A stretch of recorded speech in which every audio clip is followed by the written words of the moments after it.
TKB Pharma bersama Teater Sanggar Cerita mempersembahkan serial Sandiwara Radio Babat Tanah Leluhur.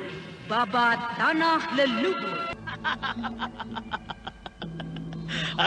Brenda, apa kau pikir? Kau pun bukan seorang penjahat, seorang penipu, ha? Setan alas. Kau mau bilang bahwa kau adalah orang suci? Tidak, aku tidak berkata itu, bahwa aku orang suci. Tidak ada manusia di jagat raya ini yang suci. Sekalipun kalian membuat perkumpulan hati suci, suci apanya? Perbuatan kalian saja sudah menentang kehendak Sang Agung. Aku memang penjahat, seperti kalian. Tapi sekarang, aku mau sadar. Dan biarlah rasa sadarku datang setelah maut berada di pintu kematianku. Sudahlah kakak, tidak ada gunanya banyak omong. Semuanya itu akan menjadi percuma dan tidak bisa menghapuskan keinginanmu. Ayolah kakak, kita mulai lagi bertarung sampai mati.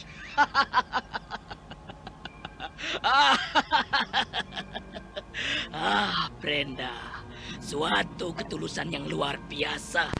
Sepanjang aku memiliki anak buah, ternyata hanya kaulah yang paling menonjol, setan alas. Nah, terimalah ini. Tidak sia-sia aku menyuruhmu sebagai penghasut. Tapi tugasmu itu hanya menjadi sia-sia, Brenda.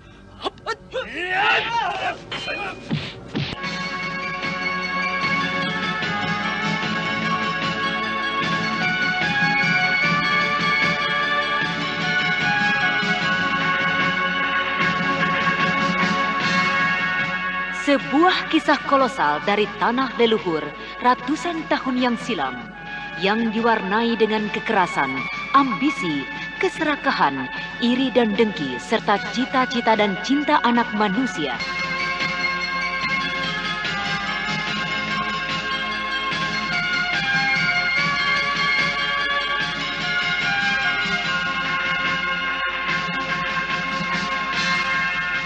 Kisah besar ini didukung oleh artis-artis Sanggar Prativi.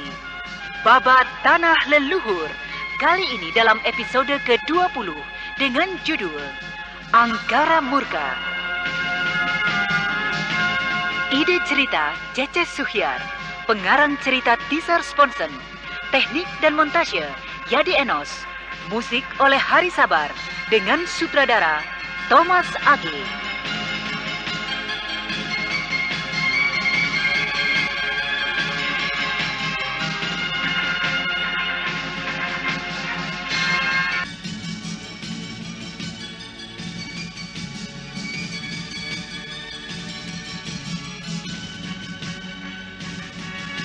Pada seri yang ke-16 ini menampilkan Eli Ermawati sebagai Anting Wulan, Sunario sebagai Kala Rokso, Rusli sebagai Kala Jabang, Mogan sebagai Brenda, dan pembawa cerita Neni Sumardi. Selamat menikmati.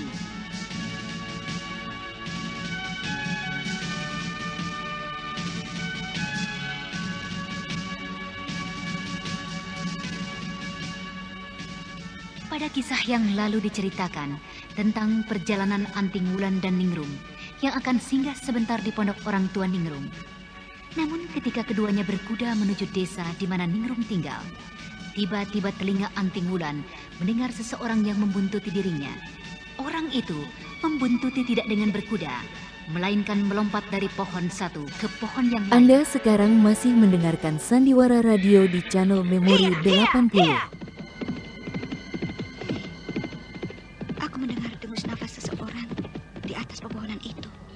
Siapa dia?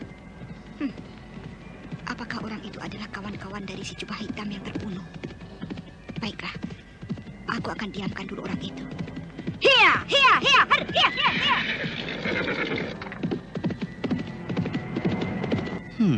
Iya.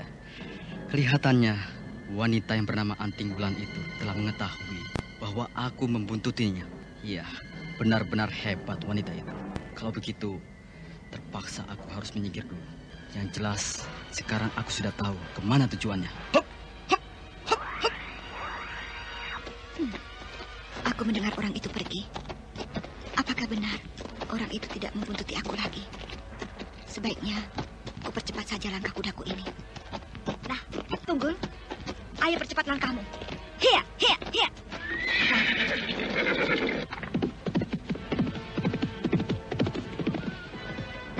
Ningrum, berpeganglah erat pada pinggangku. Hiya, hiya, hiya.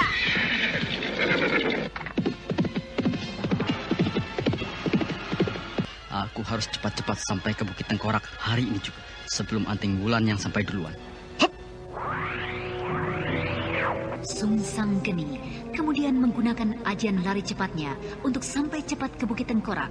Sementara itu di Bukit Tengkorak sendiri, nampak Kalarokso dan Kalajabang sedang menghukum seorang anak buahnya yang gagal dalam melakukan tugasnya sebagai jubah hitam. Goblok! Bodoh! Masa hanya melakukan tugas kecil begitu saja kau gagal? Apa yang menyebabkan kau tak berhasil melaksanakan tugas itu? Ayo, cepat bicara! Iya, Kakang. Aku gagal melakukan tugas itu karena Parang Pungkur orang yang hebat. Dia hebat bukan karena ilmunya saja, tapi juga cara bicaranya, Kakang. Dia pandai memutarbalikkan pembicaraan sehingga aku gugup dibuatnya, Kakang. Iya. Seandainya kau tak gugup dan pandai bicara, apa yang akan terjadi? Entahlah, aku tidak tahu, Kakang. Seandainya aku tidak gugup, entah berhasil atau tidak. Wah. Bagus. Jadi dengan cara begitu pun kau tak bisa meyakinkan dirimu. Luar biasa. Sekarang aku mau bertanya kepadamu. Apa hukumannya bagi seorang anak buah jika melakukan tugasnya ia gagal? Artinya tidak berhasil. Ayo jawab. Apa hukumannya? Aku tidak tahu, Kakang. Barangkali akan diberi tugas yang lain, Kakang. Itu berarti belum diberi hukuman. Yang aku inginkan, bagaimana kalau orang yang kutugaskan gagal kemudian diberi hukuman? Nah, hukuman apa yang cocok, yang pantas, dan yang tepat? Ayo, jawab yang jelas, Kunyuk. Kakang. Aku tidak tahu, Kakang. Goblok. Bagaimana kalau hukuman mati? Jangan, Kakang. Jangan. Jangan, Kakang. Tenang, Brenda. Tenang. Aku kan belum melakukannya. Hukuman itu akan kuringankan sedikit. Tapi bukan berarti hukuman lain. Aku menginginkan tetap hukuman mati. Aku memberi keringanan, yaitu kau harus melawanku. Kalau kau tak sanggup, berarti kau akan mati. Tapi kalau kau sanggup, maka kau akan kubebaskan. Nah, bagaimana? Ringan kan? Jangan, Kakang. Itu sama saja membunuhku, Kakang. Mana mungkin aku sanggup melawan Kakang. Ilmu Kakang lebih hebat dan lebih tinggi. Aku pasti jelas kalah, Kakang. Terima kasih. Terima kasih, Brenda. Kau telah memujiku dengan setinggi langit. Tapi aku tetap akan memaksamu untuk melawanku. Nah, ambillah sebilah pedang itu. Ayo cepat. Jangan hanya duduk di situ saja. Ayo bangun. Tolonglah, Kakang. Jangan. Lebih baik berikanlah tugas yang baru bagiku, Kakang. Pasti tugas itu akan berhasil, Kakang. Sudah. Tolong, Jangan Kakang. banyak mulut. Ambil pedang itu. Atau aku akan menghukummu dengan sekaligus membabatkan pedang ini tanpa harus kau beri perlawanan. Ayo. Parat. Rupanya tak ada cara lain kecuali dengan melawannya. Baiklah. Ya, bagus. Aku suka caramu itu. Mudah-mudahan kau Anda berhasil sekarang merobohkan masih aku, mendengarkan Brenda. Sandiwara Radio di channel Jangan banyak Memori mulut, Kakang. 80. Percuma aku memohon dan mengeluh. Tapi tetap saja hukuman ini yang kau inginkan. Baiklah. Lebih baik aku mati daripada mendapat perintah jahat lagi dari kalian. Dasar manusia-manusia iblis yang tidak mempunyai rasa iba. Tunggu, Brenda. Rupanya kau berani juga sesumbar seperti itu. Kau punya kehebatan, Brenda. Aku tidak mempunyai kehebatan apa-apa yang patut kubanggakan. Aku hanya mempunyai nyali seorang penakut. Tapi kalau maut sudah diambang pintu, maka aku tak akan beranjak, Kakang. Dan aku akan menerima kenyataan kalau akhirnya aku harus mati di tangan penjahat tengik macam kalian, Kakang. Brenda, apa kau pikir? Kau pun bukan seorang penjahat, seorang penipu, Setan alas. Kau mau bilang bahwa kau adalah orang suci. Tidak. Aku tidak berkata itu, bahwa aku orang suci. Tidak ada manusia di jagat raya ini yang suci. Sekalipun kalian membuat perkumpulan hati suci. Suci apanya? Perbuatan kalian saja sudah menentang kehendak Sang Agung. Aku memang penjahat, seperti kalian. Tapi sekarang, aku mau sadar. Dan biarlah rasa sadarku datang setelah maut berada di pintu kematianku. Sudahlah, Kakang. Tidak ada gunanya banyak omong. Semuanya itu akan menjadi percuma dan tidak bisa menghapuskan keinginanmu. Ayolah, Kakang. Kita mulai lagi bertarung sampai mati.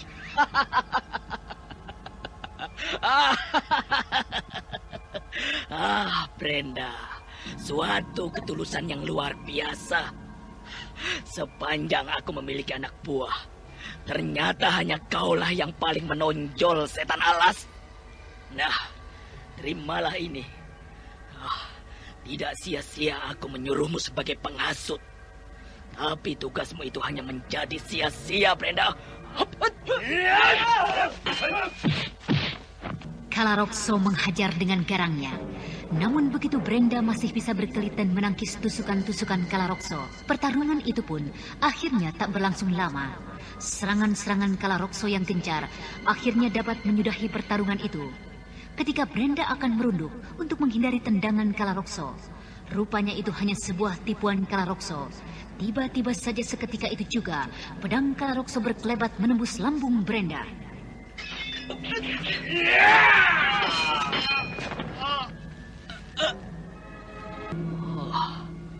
Sungguh malang sekali nasibmu, Brenda. Kakang, berarti teror kita untuk menghancurkan pengemis tongkat merah telah gagal. Apa rencana kita selanjutnya, Kakang?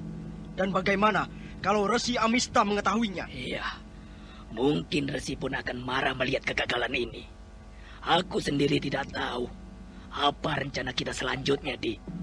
Tapi huru hara iblis jubah hitam harus tetap berlangsung. Benar, Kakang. Bagaimana kalau aku menemui beberapa temanku dekat hutan yang tak jauh dari kota raja?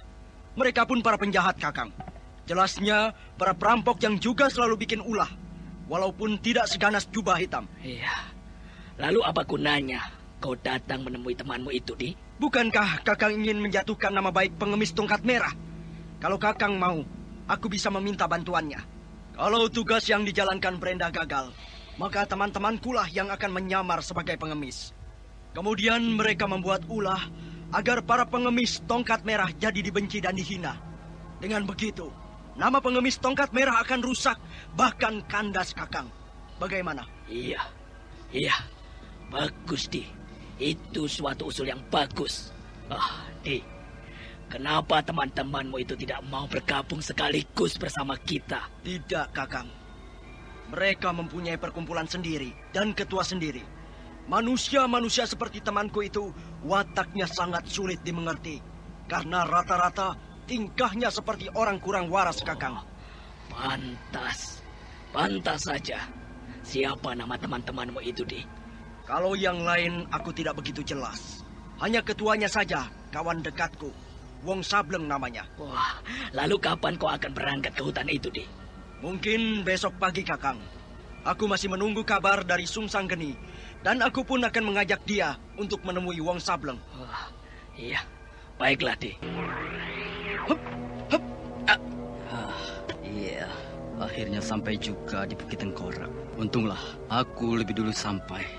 Tentu Anting Wulan akan berbuat sesuatu di sini. Aku akan langsung ke pondok Kakang Kalarekso. Iya, itu dia mereka. Sungsang Geni. Kakang. Kelihatannya kau tergesa-gesa sekali. Ada apa? Apakah ada seseorang yang mengejarmu? Tidak, Kakang. Aku tergesa-gesa.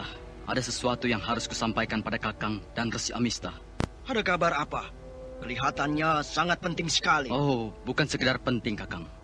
Dan ini memang harus disampaikan. Tadi, ketika aku sedang melakukan perjalanan untuk kemari, aku melihat 4 orang anak buah kita, jubah hitam, bertarung dengan seorang wanita. Kalau tidak salah, namanya Anting Wulan. Anting Wulan? Iya. Aneh. Bukankah mereka sudah kembali ke Mataram? Tidak, Kakang. Yang jelas itu adalah Anting Wulan. 4 orang anak buah kita yang melawan dia, semua kalah. Bahkan 3 di antaranya tewas. yang seorang lagi hampir saja membocorkan rahasia kita. Untunglah aku segera datang dan kututup mulutnya dengan senjata rahasiaku. Dan satu hal yang lebih penting, Kakang. Anting Bulan akan datang ke Bukit Tengkorak ini. Dia akan datang kemari. Iya. Untuk apa dia datang kemari? Yang aku dengar, ketika ia sedang berbicara dengan orang yang ditolongnya, dia datang ke tempat ini untuk merebut pedang ular emas yang dipegang oleh Resi Amista. Dari mana dia tahu bahwa pedang ular emas itu Resi Amista yang mengambilnya? Entahlah, Kakang. Yang aku tahu hanya demikian. Kalau begitu, Kakang, sekarang juga kita harus memberitahukan Resi Amista. Iya. Jangan sampai hal ini terlambat. Baiklah, ayo. Tunggu, Kakang. Bagaimana dengan mayat Brenda? Oh iya. Sungsang, Iya. bereskan mayat itu. Baik, Kakang. Senja pun kemudian berlalu, dan malam perlahan-lahan mengintip merangkak memasuki waktu. Suasana mulai terlihat gelap dan rembulan muncul malu-malu. Malam itu, Kala Jabang dan Kala Rokso belum berani masuk ke pondok Resi Amista karena saat itu Resi Amista sedang melakukan semedi. Hati Kala Jabang jadi resah. Begitu juga Kala Rokso. Akhirnya, Kala Jabang pun memberanikan diri untuk mengetuk pintunya. Iyalah. Lebih baik ku ketuk saja pintunya. Mudah-mudahan saja Resi tidak marah dan semadinya sudah selesai. Adi, tunggu. Apa yang akan kau lakukan? Aku harus mengetuk pintunya, Kakang. Hal ini harus disampaikan cepat-cepat. Jangan sampai terlambat, Kakang. Tunggu dulu, Di. Sekalipun berita itu penting, tapi kalau pintu Resi ini tertutup, artinya Resi sedang semedi dan tidak boleh diganggu. Kita bukan ingin mengganggunya, Kakang. Tapi kita akan memberitahukan sebuah kabar penting. Tapi bagaimana kalau tiba-tiba Resi Amista marah kalau kita mengetuk pintunya? Kita beritahukan saja segera bahwa kita akan menyampaikan kabar penting. Aku jadi serba salah. Kalau disampaikan, kita takut mengganggu semedinya. Dan tentu sedikitnya Resi akan marah. Tapi kalau ditunda dulu berita ini sampai Resi selesai semedinya, pasti akan bahaya dan Anting Wulan akan segera datang. Wah, bingung aku jadinya, Di. Sudahlah, Kakang. Kakang tenang saja di sini. Biarlah aku yang akan mengetuk pintu itu. Ya, terserah kau sajalah, Di.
tentang perjalanan Karmapala dan Paramita yang menuju Bukit Tengkorak. Namun ketika di perjalanan, keduanya mendapat halangan dari seseorang yang pernah dijatuhkannya. Tetapi Karmapala dan Paramita akhirnya dapat menyingkirkan penghalangnya dengan mudah. Dan keduanya pun dapat melanjutkan perjalanannya. Kakang, bagaimana seandainya kita sampai, tiba-tiba Kak Wulan tidak ada di Bukit Tengkorak? Atau barangkali mendapat musibah lain, Kakang? Seandainya Kak Wulan tidak ada di Bukit Tengkorak atau barangkali mendapat halangan, kita akan tetap menemui Resi Amista. Bukankah dugaan kita yang mencuri pedang ular emas milik Kak Wulan adalah Resi Amista? Jadi mau tidak mau, kita harus tanyakan hal ini kepadanya. Seandainya dia tidak mencuri? Tidak mungkin. Di bukit itu tidak ada siapa-siapa lagi yang tinggal kecuali Resi Amista dan orang-orangnya. Jadi aku yakin benar bahwa yang mencuri pedang itu adalah Resi Amista. Kasihan Kak Wulan. Aku telah membuatnya susah. Hea, hea, hea! Kupikir pedang itu tidak terlalu bahaya jika jatuh ke tangan orang lain. Tapi ternyata pedang itu mempunyai kelebihan yang sangat luar biasa dan tidak boleh dibuat main-main. Ya pantas saja Resi Amista mencuri pedang itu karena ia tahu bahwa pedang itu sebuah pusaka yang ampuh, Kakang. Iya, aku pun merasa tak enak atas sepak terjangku ini terhadap Kak Wulan. Apakah karena Kakang selalu mengikuti aku sehingga Kakang pikir sepak terjang Kakang kurang baik? Bukan karena itu. Kau jangan terlalu berperasaan, Mita. Maksudku berkata demikian bukan lantaran aku mengikutimu, lantas aku berkata sepak terjangku kurang baik. Bukan, aku memang selama ini merasa tak enak terhadap Kak Wulan. Bukankah kau pernah tahu tentang latar belakangku sebagai seorang laki-laki yang ugal-ugalan? Itulah kekhawatiranku.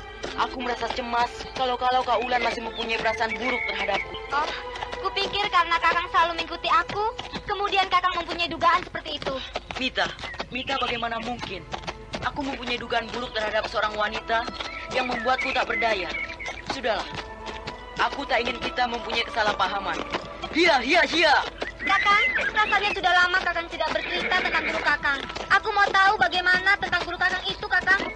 Maksudmu guruku Jerangkong hidup? Iya, kenapa Kakang jadi melupakannya? Tidak, aku tidak melupakannya. Iya, aku tahu. Guruku memang bekas seorang penjahat yang paling ditakuti di dunia persilatan ini. Tapi setelah dia menyadari segala kesalahannya, dia pun berniat menjadi orang baik-baik. Aku sangat menghargai sekali itikat baik guruku itu. Begitu juga denganku. Setelah aku hidup penuh dengan ugal-ugalan, aku pun berniat untuk menjadi orang baik-baik. Banyak sekali petua yang diberikan guruku terhadapku. Dan aku sendiri sekarang tidak tahu bagaimana kabarnya guruku setelah beberapa lama aku tinggalkan. Lalu, bukankah menurut kakek Mamang Kuraya, guru Kakang mencari-cari Kakang? Iya.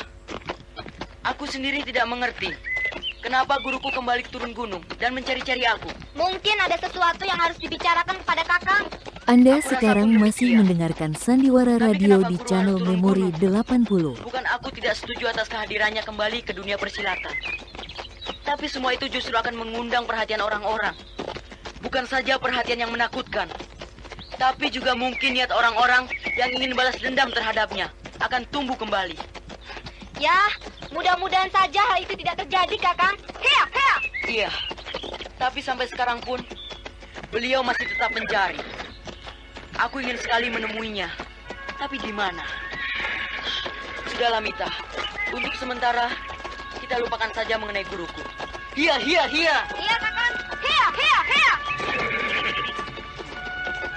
Kakang Karmapala kelihatan cemas setelah aku bertanya tentang gurunya. Kakang Karmapala.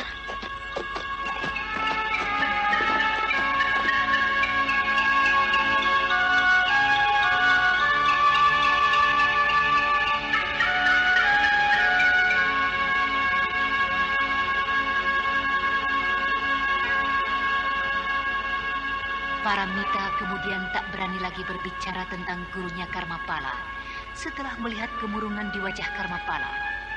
Keduanya kemudian terus memacu kudanya walaupun tidak disertai oleh pembicaraan yang serius. Sementara itu perjalanan Anting Wulan yang sudah cukup lama dan sedikit mendapat halangan, akhirnya dia pun sampai di kaki Bukit Tengkorak.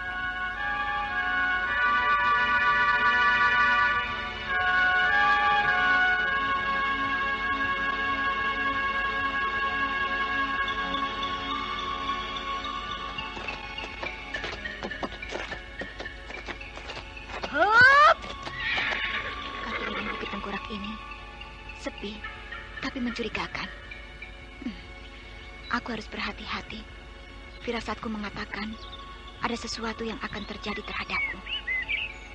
Tunggul, diamlah di sini. Aku akan menyelidiki tempat ini.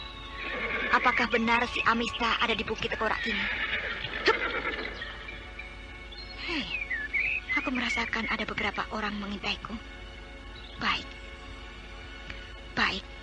Aku mau menunggu sampai sejauh mana mereka mau berniat tidak baik terhadapku. Apakah mereka adalah orang-orangnya Resi Amista? Hop! Hop, hop, hop. Selamat datang di Bukit Tengkorak, Nona Manis. Jenuh rasanya sejak tadi aku menunggumu. Oh, ada halangan? Siapa kau? Apa urusanmu terhadapku? Menyingkirlah. Oh, jangan marah. Apakah Nona Anting Wulan tidak bisa bicara secara baik-baik dengan saya? Dari mana dia tahu namaku?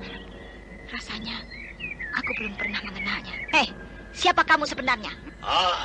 Penguasa kaki lereng Bukit Tengkorak.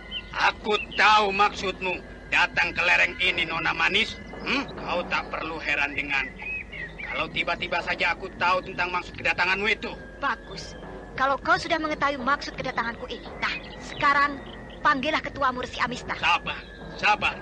Masalah Resi Amista hal yang gampang. Yang penting sekarang, bagaimana kalau Nona Anting Wulan aku ajak untuk berjamu? Bersedia? Tak perlu kau menjamu aku. Kedatanganku kemari bukan untuk bersilaturahmi, tapi untuk menemui Resi Amista yang telah mencuri pedang pusakaku. Oh, jadi Resi Amista telah mencuri pedangmu, Nona.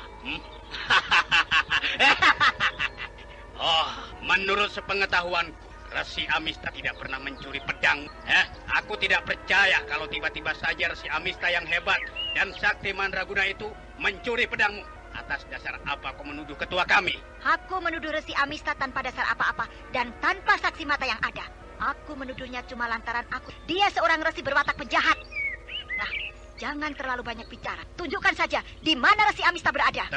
Tenanglah Nona Anting Wulan. Kita tidak perlu saling menumpahkan darah di tempat ini. Apakah Nona tidak tahu bahwa kaki bukit ini adalah sebagian tempat suci dari perguruan hati suci yang terdapat di puncak itu? Lelucon lagi. Kau tahu, setelah aku dengar Resi Amista tinggal dan berada di Bukit Tengkorak ini, aku sudah tidak percaya lagi dengan yang namanya Resi Hati Suci. Aku mempunyai firasat bahwa Resi Hati Suci adalah Resi Amista sendiri. Bangsat! Kau jangan memfitnah sembarangan, Nona Anting Wulan. Jangan samakan Resi Hati Suci itu dengan Resi Amista. Aku memang anak buah Resi Amista yang jahat. Tapi aku sangat menghargai Resi Hati Suci sebagai orang suci yang akan mewujudkan kebenaran. Bisa juga seorang penjahat berkata tentang kebenaran. Kebenaran apa? Kebenaran yang mana? Jangan menghayal, sobat. Kebenaran itu tidak bisa dicerminkan oleh tingkah laku dan kata-kata yang keluar dari seorang penjahat. Mana bisa aku percaya bahwa kau menghargai seorang resi yang baik dan berhati suci? Mana bisa? Kata-katamu yang sok halus dan sopan itu justru menimbulkan kecurigaan bagiku. Jadi aku yakin bahwa Resi Hati Suci adalah Resi Amista. Nah, sekarang enyahlah dari sini sebelum aku menjadi emosi dan berbuat lancang untuk menerobos tempat ini. Luar biasa. Sungguh luar biasa sekali kata-katamu itu, Nona Anting Wulan. Caramu memutarbalikkan pembicaraan memang patut diacungkan jempol. Juga gertakanmu itu untuk mencoba naik ke Bukit Tengkorak ini. Tapi sayang, niatmu akan kandas di sini. Baik, kalau kau memang tak bisa diajak untuk bicara sopan, sekarang lebih baik terimalah ini. Hiat! Hiat! Hiat! Buahku yang melayaninya. Hiat! Keparat, pengecut. Rupanya mereka telah mempersiapkan segalanya. Cukup banyak juga jumlah mereka. Tapi bagiku, terlalu mudah untuk menjatuhkan cecurut-cecurut ini. Hiat! Bukan main terkejutnya Anting Wulan. Rupanya orang yang bertopeng hitam ini telah mempersiapkan segala kemungkinannya. Dengan sekali isyarat saja, bermunculanlah 10 orang menyerang Anting Wulan dengan menggunakan pedang. Namun Anting Wulan yang telah menyadari hal itu, ia pun menyambut serangan-serangan itu. Benar saja, dalam beberapa jurus saja, Anting Wulan sudah hampir membuat mereka tersungkur semua. Hiat! Rasakan ini! Hiat! Hiat! Nah, menyingkirlah kalian. kalian lihat saja. Teman-temanmu itu, mereka semua sudah tak berdaya. Hayo, menyingkirlah. Kurang ajar. Anak-anak buahku mulai jadi seorang yang pengecut. Akan kusingkirkan mereka semua. Keparat, memalukan. Ya!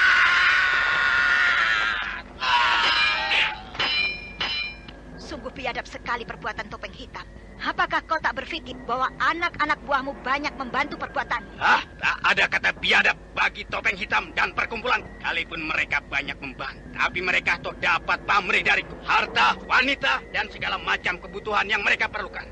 Wajar kalau aku melakukan hal itu. Boleh dibilang seimbanglah.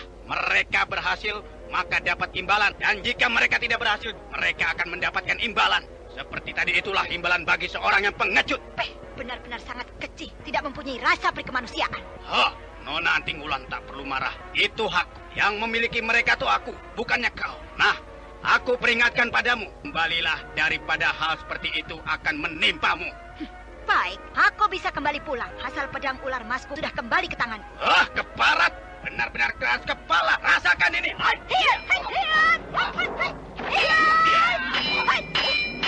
Kembali pertarungan terjadi, tapi kali ini Anting Wulan menghadapi si Topeng Hitam.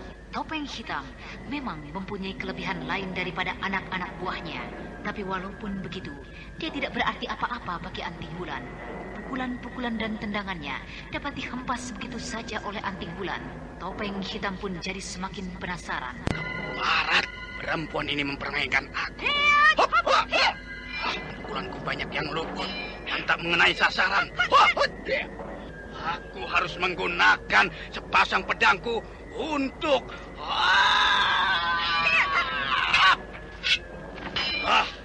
Nona Anting Wulan, sekarang hadapilah pedang kembarku ini. Kalau kau tadi bisa luput dan menghindar dari serangan, maka sekarang kau tak akan pernah luput menghadapi sepasang pedang kembarku. Sekalipun kau menggunakan pedang kembar untuk menghadapiku, aku tak akan pernah takut, sobat. Majulah, jangan hanya menggerak-gerakkan jurusmu saja. Hayo, Sombong juga kau rupanya. Sayang sekali. Wajah yang cantik dan tubuh yang mulus itu hanya menjadi santapan pedang kembarku. Cicipilah ini betina binal. Serangan yang kecil, jurus-jurusnya bergerak cukup cepat dan mengarah ke sasaran yang mematikan. Aku harus berhati-hati, walaupun hal ini tak terlalu sulit bagiku.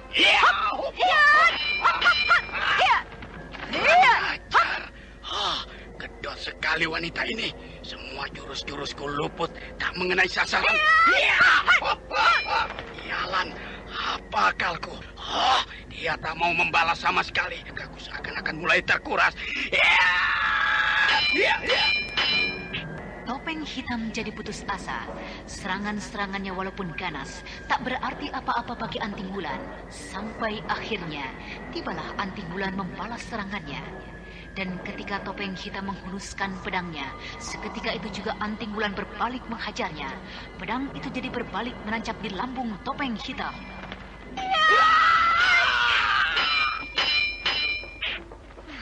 Itulah balasan bagi orang kejam. Aku akan terus ke atas puncak bukit itu. Siapa tahu Resi Amista ada di sana. Senjata rahasia.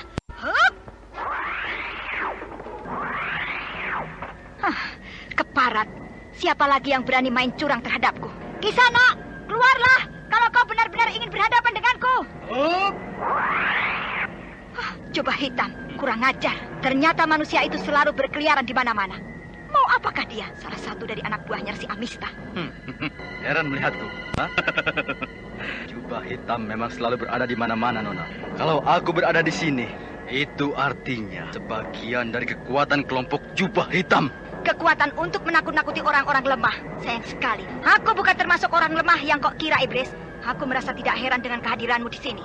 Karena manusia macam kalian bisanya cuma menakut-nakuti, tak lebih dari itu. Padahal kalian adalah orang-orang pengecut. Berdebah, banyak bicara. Kau rasakan senjata rahasiaku ini. Percuma seranganmu. Kau lihat dengan mudah. Aku menangkap senjata-senjata rahasiamu, Kisanak. Nah, sekarang terimalah kembali senjatamu ini. Kurang ajar. Sungguh memalukan sekali. Masa menerima senjata-senjata sendiri saja tidak mampu? Memalukan. Kurang ajar. Pedih sekali betisku. Senjata rahasiaku menancap di kakiku sendiri. Aku harus menelan pil pemunah racun yang terdapat di senjata rahasiaku. Kalau tidak, racun ini akan membuat tubuhku mati kaku. Kasihan. Ternyata kau kerepotan sendiri mengenai racun dan bekerja dalam tubuh. Untung saja kau telah mempersiapkan pemunahnya. Kalau tidak, kasihan sekali. Mungkin kau akan mati. Senjata makan tuan. Iblis betina. Aku akan mengadu jiwa denganmu. Membuat repotku saja. Rasakan ini.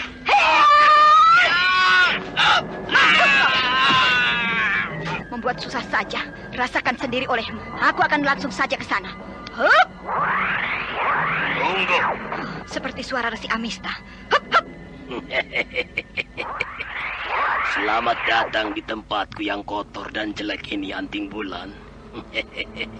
Bagaimana kabarmu sekarang? Sudah lama rasanya kita tidak berjumpa.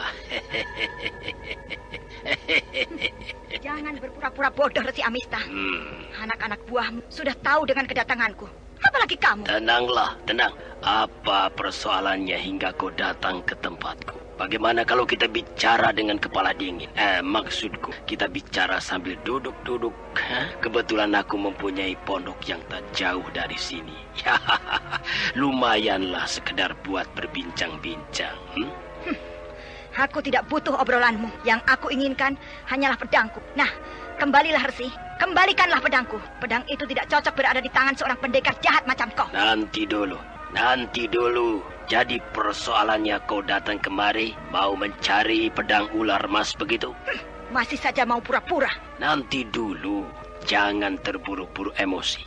Aku mau tahu maksudmu yang sebenarnya. Kalau kau memang mau mencari pedang ular emasmu. Sayang sekali aku tidak tahu. Benar-benar tidak tahu. Barangkali hilangnya di tempat lain, Anting Wulan. Keparat, penipu busuk. Masih saja tidak mau mengaku. Aku yakin benar pedang itu hilang di tempat ini dan yang mencuri adalah kau. Bukankah kau telah menipu Pramita dengan memperalat untuk menginap di pondokmu, kemudian pedang itu kau curi? Aku bisa bicara begini karena Pramita lah yang memberitahukannya. Jadi Pramita tahu kalau pedangnya telah kucuri? Keparat. Kenapa tidak waktu itu saja dia mengambilnya? Baiklah, aku akan mengaku saja. Dan sekalipun aku mengaku, Anting Wulan pun tak akan mampu melawan aku. Dan pedang ular emas itu akan tetap jadi milikku. Kenapa kau tertawa?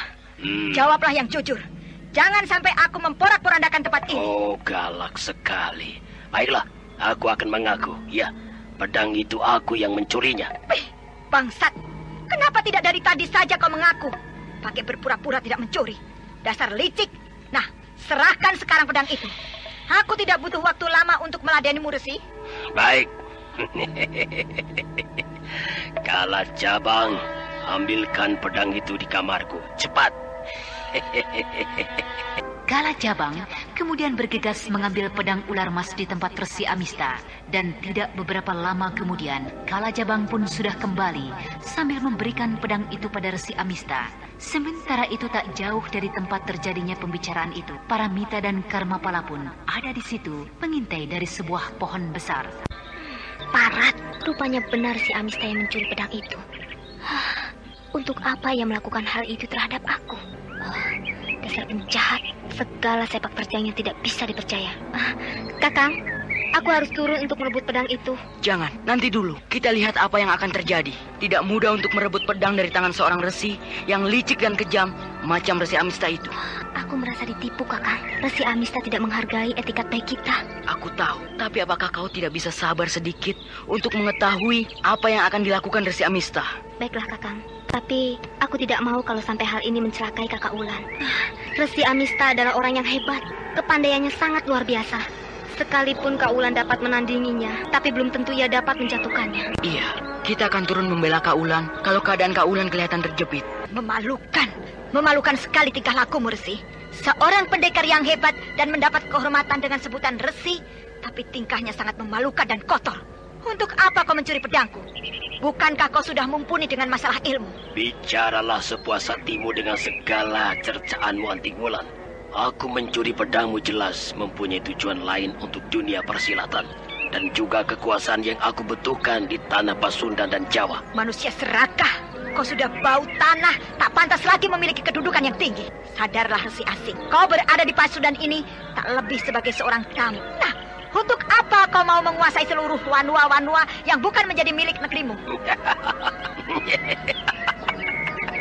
Justru karena bukan milikku, maka aku akan memilikinya. Batari Durga tidak akan pernah melarangku untuk memiliki jabatan atau kedudukan walaupun aku sudah setua ini. Aku masih kuat dan tahan untuk hidup 1000 tahun lagi. Jadi apa salahnya kalau aku mempunyai kedudukan tinggi? Silahkan kau mempunyai kedudukan tinggi, kehormatan tinggi. Tapi caramu bertindak jangan salah kaprah. Aku lihat banyak sekali keanehan-keanehan yang kau lakukan. Dari orang-orang jubah hitam sampai pada Resi Hati Suci. Semua itu mencurigakan aku. Aku tahu. Di mana dia tahu tentang Resi Hati Suci adalah aku. Tapi dari nada bicaranya dia hanya curiga saja. Belum mengetahui dengan pasti bahwa Resi Hati Suci adalah aku. Mudah-mudahan saja Paramita dan Karmapala tak membocorkan rahasia ini. Apa hubungannya aku dengan Resi Hati Suci atau Jubah Hitam Antingwulan? Kau jangan menuduh sembarangan terhadapku. Bisa marah juga kau rupanya. Makanya jadi manusia jangan sok pura-pura kalem. Padahal kau seorang bajingan. Aku tidak mau tahu ada hubungan atau tidak kau dengan Resi Hati Suci. Yang jelas, aku sangat mencurigai kau. Nah, sekarang serahkan pedang yang bukan milikmu. Bukan hakmu itu. Tidak pantas rasanya orang tua semacam kau memiliki pusaka itu. Kau telah melukai hatiku, Antingwulan. Silahkan kau ambil sendiri pedang ini kalau kau mampu. Masih mempunyai tenaga juga kau rupanya, Resi Amista. Baiklah, aku akan mengambilnya sendiri. Ya. Dengan penuh hati-hati, kemudian Antingwulan menyerang Resi Amista untuk merebut pedang ular emasnya. Namun ketika perkelahian itu terjadi, tiba-tiba muncullah Resi Hati Suci palsu yang sebenarnya adalah Kalarokso.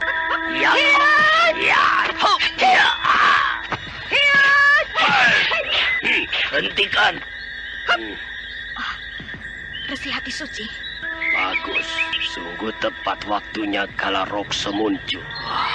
Sungguh sangat memalukan tingkah laku kalian. Kalian berdua telah mengotori tempat suci ini. Apa yang sebenarnya kalian permasalahkan?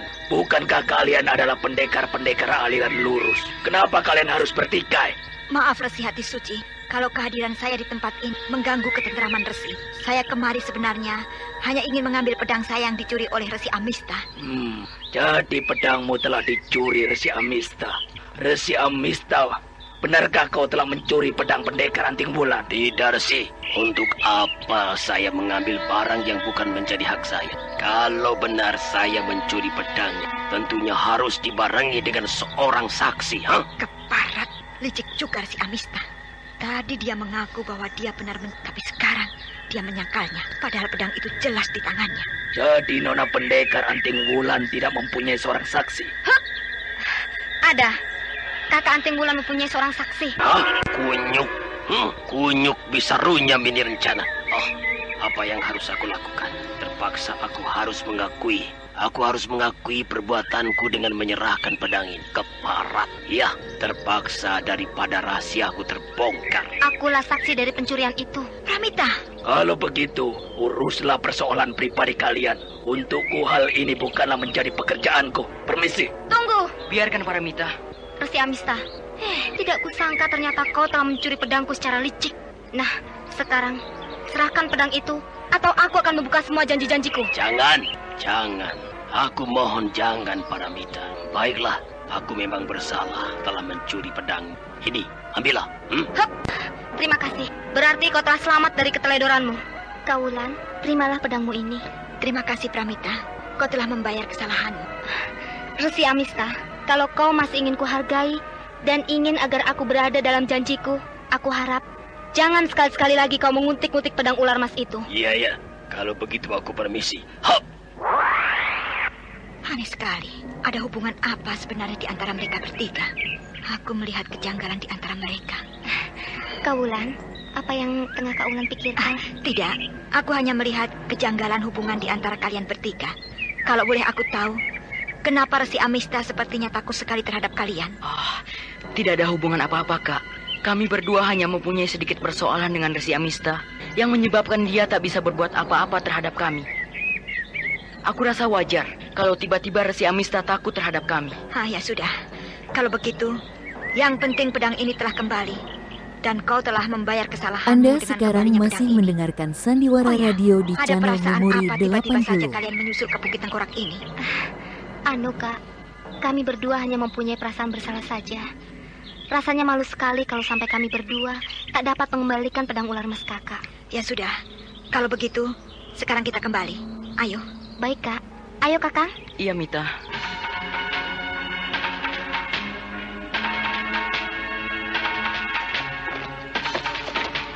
Pramita dan Kokarmapala, mau kemana sekarang tujuanmu? Kami berdua mungkin akan mampir dulu ke Galuh, Kak. Karena aku masih ada sesuatu yang harus diselesaikan di Galuh. Mengenai Paramita, aku akan mengajaknya. Dan kakak sendiri bagaimana? Iya, aku pun tak akan kembali ke Istana Kencana Wungu. Aku akan terus ke Mataram untuk bertemu dengan Kakang Saka. Sudah lama rasanya aku meninggalkan Mataram. Kalau begitu, kita berpisah di persimpangan. Karena Kak Wulan akan ke Mataram. Iya, aku rasa kita memang harus berpisah. Hup! Hup! Kak Wulan, kalau begitu, aku akan terus ke arah utara. Terima kasih atas segala nasihat kakak dan bantuan kakak. Iya, berhati-hatilah di perjalanan. Pramita, kau pun harus bisa menjaga dirimu baik-baik. Jangan sampai menjadi anak yang ceroboh lagi. Iya, Kak. Kak Wulan, kalau begitu kita berpisah. Mari, Iya.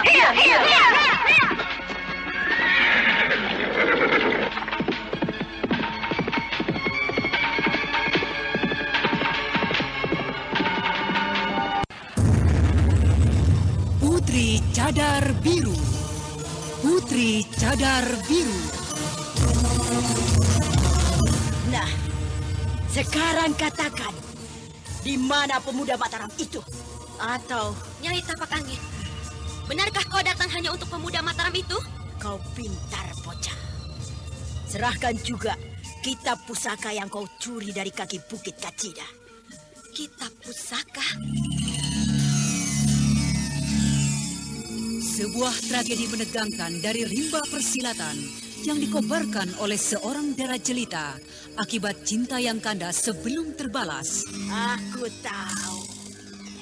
Kau biasa menyimpan lelaki secara gelap-gelapan dalam lembah ini.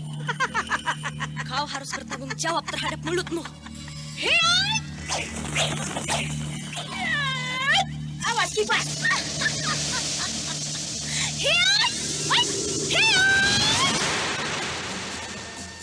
Putri Cadar Biru. Dialah si Ratu Lembah Cacat yang ditakuti oleh setiap kesatria karena ketinggian ilmunya, namun sekaligus dikagumi karena kecantikannya. Ikutilah serial Sandiwara Radio Putri Cadar Biru di radio kesayangan Anda.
wanita pun kemudian memacu kudanya berpisah dengan Anting Wulan di sebuah persimpangan.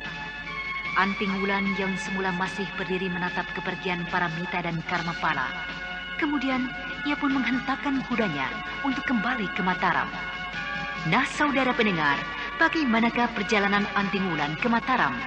Dan bagaimanakah dengan Ki Parangpungkur yang sedang dalam perjalanan menuju Kualarang?